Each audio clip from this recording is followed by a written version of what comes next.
আজকের আলোচনায় আমরা মানে একটু গভীরে যাব ভারতের এক কিংবদন্তি প্রতারকের জীবনে। মিথিলেশ কুমার শ্রীবাস্তব, যদিও নটবরলাল নামেই বেশি পরিচিত, তাই না? ঠিক, নটবরলাল নামটা শুনলেই কেমন যেন একটা রহস্য মনে হয়। একদম। আমাদের হাতে কিছু তথ্যসূত্র আছে, যেমন ধরুন নটবরলাল, কিংবদন্তি প্রতারকের গল্প। এগুলো থেকেই আমরা বোঝার চেষ্টা করব এই চরিত্রটাকে। হ্যাঁ, মানে তার পুরো জীবনটাই তো একটা সিনেমার মতো।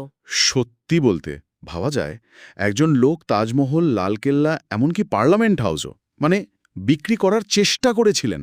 হ্যাঁ, এই গল্পগুলো খুব চালু আছে, যদিও এগুলোর বাস্তব ভিত্তি কতটা সেটা নিয়ে প্রশ্ন আছে, কিন্তু তার অন্যান্য কর্মকাণ্ড সেগুলো তো একেবারে বাস্তব হুম, আর সাংঘাতিক দুঃসাহসিক। চলুন ওই দিকগুলোতেই বরং ফোকাস করি। অবশ্যই নিঃসন্দেহে এক আশ্চর্য চরিত্র।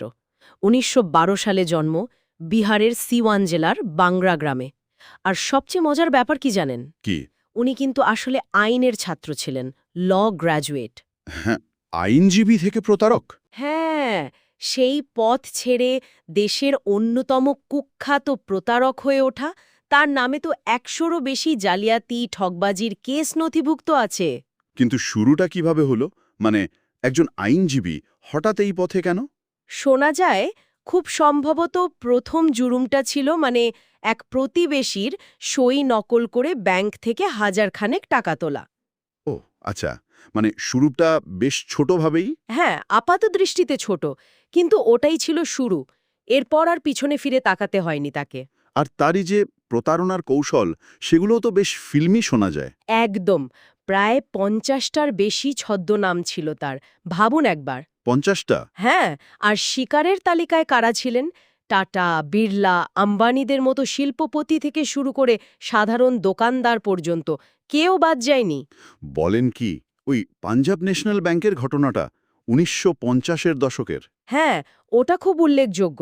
চাল সরবরাহের জাল কাগজপত্র বানিয়েছিলেন, তার মধ্যে ছিল নকল ডিমান্ড ড্রাফটও। ডিমান্ড ড্রাফট মানে তো ব্যাংকের গ্যারান্টি দেওয়া পেমেন্ট, তাই না? ঠিক তাই, ওই নকল কাগজপত্র ব্যবহার করেই ব্যাংক থেকে প্রায় ৬.৫ লাখ টাকা হাতিয়ে নেন। সেই সময়ে ৬.৫ লাখ টাকা মানে কিন্তু অমঝম টাকা। বাবা!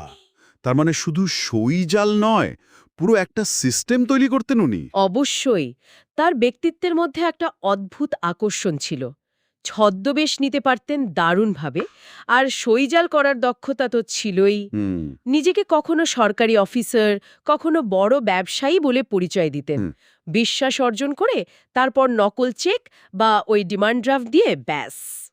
কিন্তু যেটা আমাকে সবচেয়ে অবাক করে, সেটা হলো ওনার জেল থেকে পালানোর ক্ষমতা।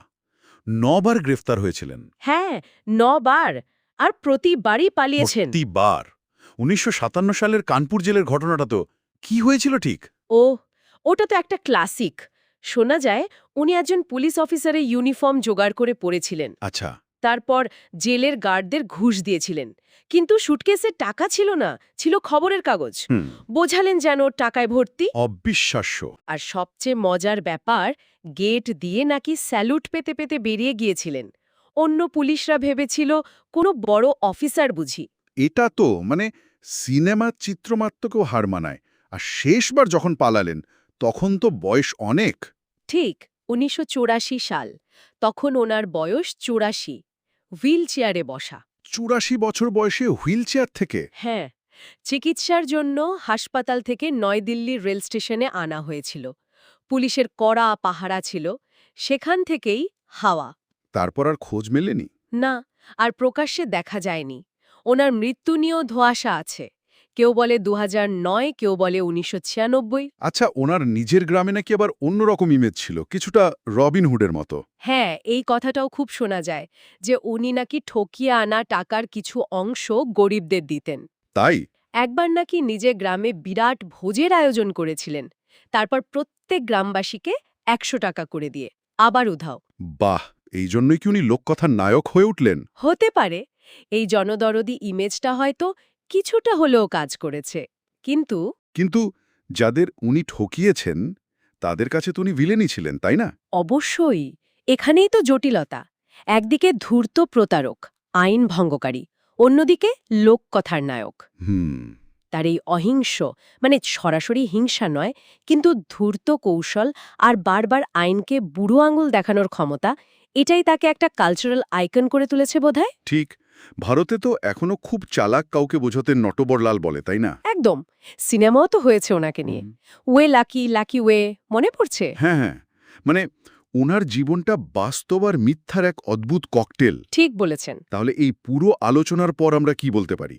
নটবরলালের গল্পটা শুধু একজন কনম্যানের গল্প নয়, তাই তো? না, একেবারেই নয়। এটা আসলে মানুষের বিশ্বাস, সিস্টেমের ফাঁকফোকর আর কিভাবে একজন মানুষ মেথ হয়ে ওঠে তার একটা জটিল ছবি। আচ্ছা, একটা জিনিস ভাবুন তো, কেন এই ধরনের চরিত্রগুলো, মানে যারা নিয়ম ভাঙে, তারা সাধারণ মানুষের মনে এতটা জায়গা করে নেয়? এটা একটা ইন্টারেস্টিং প্রশ্ন।